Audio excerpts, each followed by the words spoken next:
হয়ে গেছে, তাদেরকে আর দ্বিতীয়বার দাওয়াত দেওয়ার প্রয়োজন হয় না। আর এখন যে ইমানদার মুসলমান, এদেরকে একবার না হাজারবার দাওয়াত দিলেও বুঝেই নাও সেই আরেকজন মুসলমানকে, একজন ইমানদার আরেকজন ইমানদারকে ভালো কাজের দিকে আহ্বান করবে, এটা সমস্যার বিষয়।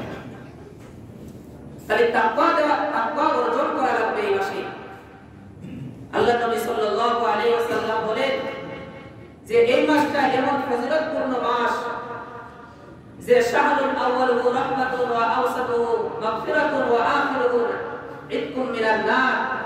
এই মাসের প্রথম দশকে আল্লাহ রাব্বুল আলামিন বিশ্ববাসীর উপরে, ঈমানদারের উপরে আল্লাহর খাস রহমত নাযিল করেন। সুবহানাল্লাহ।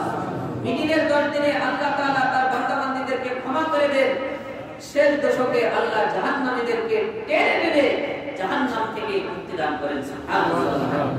এটা কেমন মাস? আযা শাহরুল ইযাদু ফীহি রিজকুল মুমিন, যেই মাসে আল্লাহ রাব্বুল আলামিনের মুমিনের রিজিক বৃদ্ধি করে দেন। যেই মাসে মুমিনের রিজিক বৃদ্ধি করে দেন, যার রিজিক আল্লাহ বৃদ্ধি করে দেন, তার কি আর সংকীর্ণতা থাকতে পারে? তার কি আর অভাব থাকতে পারে? ফজিলতপূর্ণ একটা মাস। এই মাসে যারা রোজা রাখবে, আল্লাহ রাব্বুল আলামিন তাদেরকে বিশেষ বিশেষ পুরস্কার দান করবেন। নবী বলেন এমন একটা পুরস্কার যে আল্লাহ রাব্বুল আলামিন কিয়ামতের ময়দানে এই রোজাদার ব্যক্তির দুর্গন্ধ, এটা আল্লাহ জান্নাতি মিশনাম্বরের ঘিরানের থেকেও বেশি দামি বানাইবেন। সুবহানাল্লাহ। রমজান শুরু হয়েছে, তো রোজাদার ব্যক্তির সম্মানার্থে আল্লাহ রাব্বুল আলামিন আসমানের দরজা, জান্নাতের 8টি দরজা ওপেন করে রাখছেন। সুবহানাল্লাহ। শয়তানকে আবদ্ধ করে রাখছে, কারণ যেন এই শয়তান যেন আমার রোজাদার বান্দা-বান্দীদেরকে যেন ধোঁকায় না দিতে পারে। এই সন্তান যেন আমার বান্দা-বান্দীদের রোজাকে নষ্ট করতে না পারে, রোজার পবিত্রতাকে যেন নষ্ট করতে না পারে। এটা রমজান মাসের রোজাদার ব্যক্তির সম্মান করেন। সুবহানাল্লাহ। আল্লাহর নবী বলেন রমজান শুরু হওয়ার সঙ্গে সঙ্গে আল্লাহ ঈদের জামাত হওয়ার আগ পর্যন্ত জান্নাতকে সুসজ্জিত করতে থাকেন। রোজাদার ব্যক্তির জন্য পুরো এক মাস সুসজ্জিত করতে থাকেন, সাজাইতে থাকেন। সাজানোর পরে রমজান মাস যখন শেষ হয়ে যায়, আল্লাহ পাক রব্বুল আলামিন এক মাসের পারিশ্রমিক একসঙ্গে দিয়ে দেন। বলেন সুবহানাল্লাহ। পারিশ্রমিক হিসাবে রোজাদার ব্যক্তিকে কি দান করেন? হাদিসে পাকের ভিতরে নবী বলেন এই রোজাদার ব্যক্তির পিছনে তামাম গুনাহগাতা ক্ষমা করে দেন। শুধু গুনাহ ক্ষমা করেন না, যত গুনাহ করছে সব গুনাহগুলো আল্লাহ নেকি দ্বারা কনভার্ট করে দেন। বলেন সুবহানাল্লাহ। তাহলে এর থেকে আর কত মর্যাদা পাওয়ার আছে? এটা রোজাদার ব্যক্তির সম্মান, যে রোজাদার ব্যক্তি রমজান মাসে রোজা রাখবে, তাকওয়া অর্জন করবে, সে আমি আল্লাহর কাছে দোয়া করবে আমি তাদেরকে জাহান্নাম থেকে, অন্যায় থেকে তাদেরকে ফিরায় দেব, মুক্তি দান করব। এর থেকে খুশি আর কি আছে? আল্লাহ ফেরেশতাদের কাছে গর্ব করতে থাকে, আমার জালালিয়াতের কসম, আমার ইজ্জতের কসম, আমি রোজাদার ব্যক্তিকে আমি আল্লাহ স্বয়ং নিজ হাতে পুরস্কার দিয়েছি। সুবহানাল্লাহ। হাদিসে কুদসির ভিতরে বর্ণনা আছে আস-সাওমু লি ওয়া আনা আজজি বি। আল্লাহ আমাদেরকে রোজার বিধান দিয়েছেন, নামাজের বিধান দিয়েছেন, যাকাতের বিধান দিয়েছেন, হজ্জে বাইতুল্লাহর বিধান দিয়েছেন। সব ইবাদতের মালিক আমার আল্লাহ, কিন্তু কোন ইবাদতের কথা আল্লাহ এক জায়গাও বলেন নাই নামাজ আমার, আয-যাকাতু লি আল্লাহ এর কথা বলেন নাই, আল-হজ্জু লি হজ আমার আল্লাহ এর কথা বলেন নাই। আল্লাহ রাব্বুল আলামিন বলেন আস-সাওমু লি, রমজান মাসে আমার বান্দা-বান্দীদেরকে যে বিধান দিয়েছি রোজা, এই রোজা হলো স্বয়ং আমি আল্লাহ। দুনিয়ার মধ্যে যে ব্যক্তি রমজান মাসে রোজা আদায় করবে, আমি আল্লাহ উপঢৌকন হিসাবে নিজ হাত দিয়ে তাদেরকে পুরস্কার দান করব। সুবহানাল্লাহ। তাহলে স্বয়ং আল্লাহ প্রতি হাত দিয়ে পুরস্কার প্রদান করবে। কিয়ামতের রোজাদার ব্যক্তিরা দেখবে, অবলোকন করবে, তারা আনন্দে খুশিতে তারা আল্লাহ আমাদের সবাইকে কবুল করুন, সকলে বলেন আমিন। তো রমজান মাস এমন একটি মাস তাকওয়া অর্জন করার মাস, তাকওয়া অর্জন করার মাস। এই মাসে আল্লাহ রাব্বুল আলামিন একটা রজনী দিয়েছেন, লাইলাতুল কদর। আল্লাহ নবী সাল্লাল্লাহু আলাইহি ওয়াসাল্লাম সাহাবা کرامদের কাছে পূর্ববর্তী উম্মতদের অনেক ঘটনা বর্ণনা করছেন। আগের যুগের মানুষরা 1000 বছর ইবাদত করছে। হযরতে হিজকিল, হযরতে ঈসা ইবনে নূন, হযরতে জাকারিয়ার কথা, হযরতে ইয়াকুব আলাইহিস সালাতু ওয়াস সালামের কথা সাহাবা کرامদেরকে বলেছেন যে তারা 80 বছর ইবাদত করছে। কত বছর? 80 বছর। সাহাবায়ে کرامরা জিজ্ঞাসা করলেন, ইয়া রাসূলুল্লাহ, ইয়া হাবিবাল্লাহ, আমাদের হায়াত তো তাদের থেকে কম, আমরা এত আমল কিভাবে করব? হযরতে জিবরিল আলাইহিস সালাতু ওয়াস সালাম হযরত আল্লাহ পাক রব্বুল আলামিন এই পরিস্থিতি দেখে জিবরিল আলাইহিস সালাতু ওয়াস সালামকে সূরাতুল কদর দিয়ে বললেন, তুমি আমার নবীকে এই সূরা উপহার দিয়ে আসো। সুবহানাল্লাহ। কারণ সাহাবায়ে کرامরা আশ্চর্য বোধ করছে, তাদের তো থামাতে হবে। আল্লাহ সূরাতুল কদর পাঠিয়ে দিলেন, নবী শুনায়ে দিলেন, ইন্না আনজালনাহু ফি লাইলাতিল কদর ওয়া মা আদরাকা মা লাইলাতুল কদর।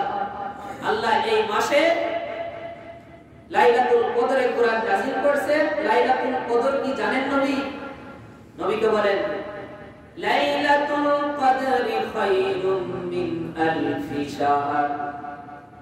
বলে লাইলাতুল কদর হলো এমন রজনী, যে রজনীতে এক যে ব্যক্তি ইবাদত করবে কি করবে, তার আমলনামায় 1000 মাস ইবাদত করার থেকেও বেশি সওয়াব পাবে। সুবহানাল্লাহ। 1000 মাস ইবাদত করলে যে সওয়াব, 1000 মাস কোন 1000 মাস, যে 1000 মাসের ভিতরে লাইলাতুল কদর নাই। কারণ 1000 মাসের ভিতরে যদি লাইলাতুল কদর থাকে তাহলে তো আর এটা হচ্ছে না। এইজন্য এমন 1000 মাস, যে 1000 মাসের মধ্যে লাইলাতুল কদর নাই, 1000 মাসের থেকে বেশি ইবাদত করলে যে সওয়াব পাওয়া যেত, এই উম্মতে মুহাম্মাদীর সম্মানার্থে আল্লাহ এই অফার দিয়েছে যে শুধুমাত্র লাইলাতুল কদরে ইবাদত বন্দেগী করবে, আল্লাহ আমলনামায় 1000 মাসের থেকেও বেশি সওয়াব দান করবে। সুবহানাল্লাহ। এজন্য আল্লাহ রাব্বুল আলামিন লাইলাতুল কদর পাওয়ার জন্য সহজ একটা আমল দিয়ে দিলেন, ইতিকাফ। ইতিকাফ এমন একটি ইবাদত, এমন একটি আমল। আল্লাহর নবী সাল্লাল্লাহু আলাইহি ওয়াসাল্লাম এক হাদিসের ভিতরে বলেন, ইদা কানা লাইলাতুল কদর। আল্লাহর নবী সাল্লাল্লাহু আলাইহি ওয়াসাল্লাম বলেন, যে ব্যক্তি একদিন ইতিকাফ করবে, কয়দিন? মান ইতিকাফা ইয়াওমান, যে ব্যক্তি একদিন ইতিকাফ করলো, তার মাঝে এবং জাহান্নামের মাঝে 3 খন্দক পরিমাণ দূরত্ব সৃষ্টি হয়ে গেল। সুবহানাল্লাহ। সুবহানাল্লাহ। একবার বলেন, আরেকবার বলার জন্য রেডি না। যে ব্যক্তি একদিন ইতিকাফ করলো, কারণ রমজানের শেষ দশকে তো 10 দিনের ইতিকাফ থাকে।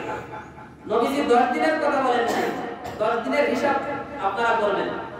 নবীজি শুধুমাত্র একদিনের হিসাব দিয়েছেন, যে মাইয়াতাকিফু ইয়াওমান, যে ব্যক্তি একদিন ইতিকাফ করবে, তার মাঝে এবং জাহান্নামের মাঝে 3 খন্দক দূরত্ব সৃষ্টি হবে। কয় খন্দক?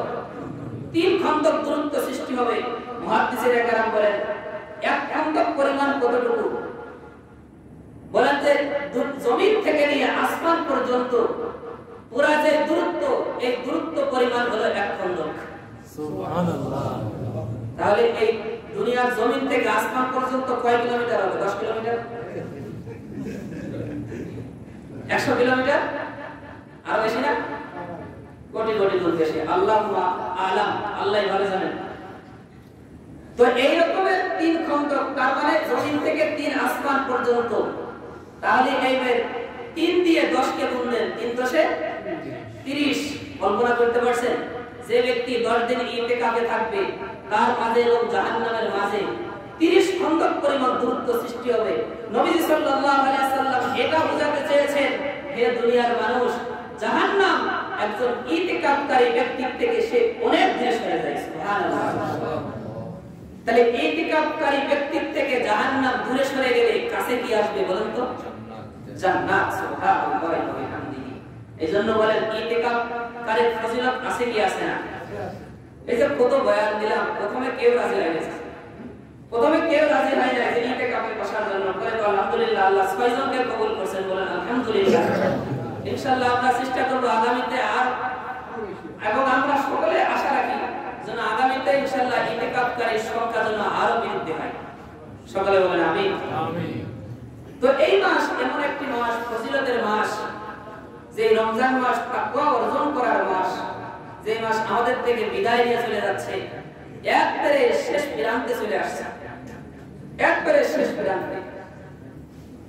আর 2-3 দিন পরে রমজান আমাদের থেকে বিদায় নেবে।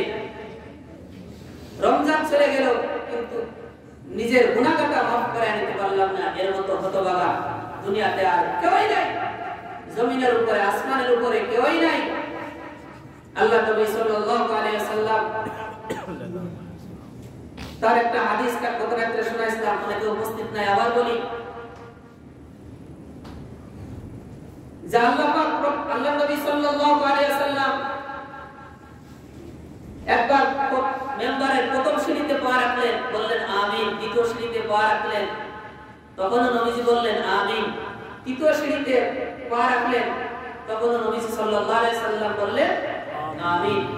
সাহাবায়ে কেরামরা জিজ্ঞাসা করলেন, ইয়া রাসূলুল্লাহ, ইয়া হাবিবাল্লাহ, আপনার জবান থেকে কিছু কথা আজকে এমন ভাবে শুনলাম যে কথাগুলো ইতিপূর্বে কখনো শুনি নাই। ওগো আল্লাহর পয়গম্বর, আপনি প্রথম সিঁড়িতে পা দিলেন, আমিন বললেন। দ্বিতীয় সিঁড়িতে পা দিলেন, আমিন বললেন। তৃতীয় সিঁড়িতে যখন পা রাখলেন, তখনও আমিন বললেন। পয়গম্বর, কারণ জানতে চাই। আল্লাহর নবী সাল্লাল্লাহু আলাইহি ওয়াসাল্লাম জবাব দেয়, আমার সাহাবা, আমি যখন প্রথম সিঁড়িতে পা দিলাম, জিবরিল আমিন আমার নিকট হাজির হয়ে গেল। জিবরিল আমিন আমাকে ডাক দিয়ে বলে, পয়গম্বর, আপনার যে উম্মত এই রমজান মাস পাইল, অথচ নিজের সব গুনাহগাতা মাফ করাইতে পারল না, সে ধ্বংস। তখন আমি বললাম আমিন। বলেন নাউজুবিল্লাহ। আমি দ্বিতীয় সিঁড়িতে যখন পা দিলাম, জিবরিল আমিন বললেন, পয়গম্বর, আপনার নাম যারা শ্রবণ করছে কিন্তু আপনার উপরে দরুদ পাঠ করে নাই, সে ধ্বংস হোক। নবী বললেন, আমি বললাম আমিন। এখানে একটা মাসআলা হলো যে নবীজির নাম শুনলে একবার সাল্লাল্লাহু আলাইহি ওয়াসাল্লাম বলা ওয়াজিব। এক মজলিসে একবারের পরে নবীজির নাম শুনলে এরপরে দুরূদ শরীফ পড়লে সওয়াব আছে, না পড়লে গুনাহ নাই, তবে একবার পড়া এটা ওয়াজিব।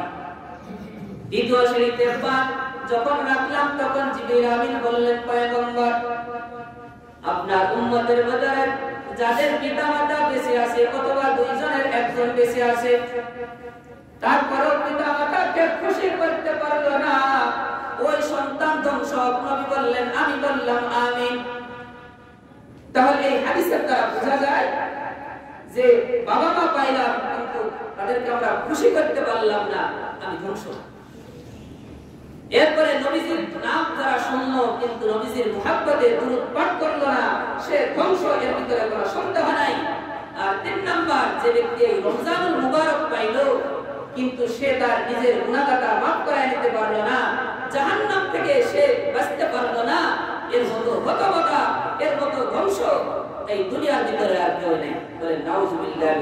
আল্লাহ পাক রব্বুল আলামিন আমাদের সবাইকে গুনাহমুক্ত জীবন দান করুন। সকলে বলেন আমিন। তো রমজানের শেষ প্রান্তে আমরা চলে আসছি, আর মাত্র 2-1 দিন সময় আছে। আল্লাহর দিকে মুতাওয়াজ্জি হই, আল্লাহর দিকে নিজেদের গুনাহের কথা পেশ করি, নিজেকে লজ্জিত ভাবি। আল্লাহ পাক রব্বুল আলামিন নবীকে বলেন, নবীজি আপনি উম্মতদেরকে জানায় দেন, কুল ইয়া ইবাদিয়াল্লাযীনা আসরাফু আলা আনফুসিহিম, ইয়া ইবাদিয়াল্লাযীনা আসরাফু হে আমার বান্দারা যারা নিজেদের উপরে জুলুম করে ফেলেছো, অন্যায় করে যে নিজেদের উপরে জুলুম করে ফেলেছে, হযরত আদম পয়গম্বর নিজের উপর কি জুলুম করে নাই? জুলুম করে ফেলছে। আল্লাহর কাছে দোয়া করছে, রব্বানা যালামনা আনফুসানা ওয়া ইল্লাম তাগফির লানা ওয়া তারহামনা লানাকুনান্না মিনাল খাসিরিন। হযরত আদম নবী সামান্য একটু ভুল করে ফেললেন, আল্লাহ রাগান্বিত হয়ে গেলেন। হযরত আদম নবী আল্লাহর কাছে দোয়া করে, রব্বানা যালামনা আনফুসানা। এই দোয়া আল্লাহ কবুল করছেন। দোয়াটা আল্লাহ এত পছন্দ করছেন যে স্বয়ং আল্লাহ নিজে কালামুল্লাহ কোরআনের মধ্যে দিয়ে দিয়েছেন। সুবহানাল্লাহ, এত পছন্দ হয়েছে। এজন্য আমরা আল্লাহর কাছে দোয়া করব যে আল্লাহ আমরা জুলুম করে ফেলেছি, আল্লাহ আপনি maaf করে দেন। maaf করনে वाला কে? আল্লাহ। ইয়া ইবাদিয়াল্লাযীনা আসরাফু আলা আনফুসিহিম, যে নিজেদের উপরে জুলুম করে ফেলেছে, তোমরা নৈরাশ হও না। আল্লাহ বলেন, লা তাকনাতু মির রাহমাতিল্লাহ। দুনিয়ার সবাই বকিল হতে পারে, দুনিয়ার সবাই কৃপণ হতে পারে, কিন্তু আমি আল্লাহ কৃপণ নই। লা তাকনাতু মির রাহমাতিল্লাহ, আমার রহমত থেকে তোমরা নৈরাশ হও।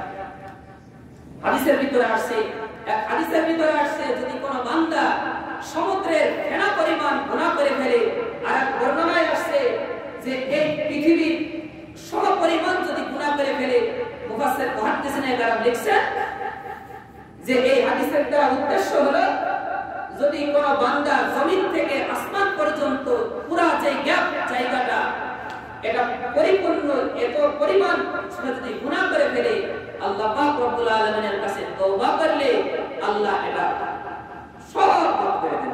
সুবহানাল্লাহ, লা তাকনাতু মির রাহমাতিল্লাহ। ইন্নাল্লাহ, আল্লাহ নিজে বলেন, ইন্নাল্লাহা ইয়াগফিরু যুনুবা জামিয়া। আরে আমি আল্লাহ তো সমস্ত গুনাহ মাফ করে দিই। সুবহানাল্লাহ, ইন্নাহু হুয়াল গফুরুর রহিম। আমার গুণ কি তোমরা জানো না? আমার এক গুণ হলো গফফার, আমার এক গুণ হলো গফুর, আর এক গুণ হলো রহিম।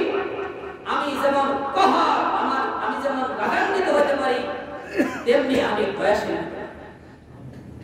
আমি যেমন শাস্তিদাতা, তেমনি আমি ক্ষমাশীল।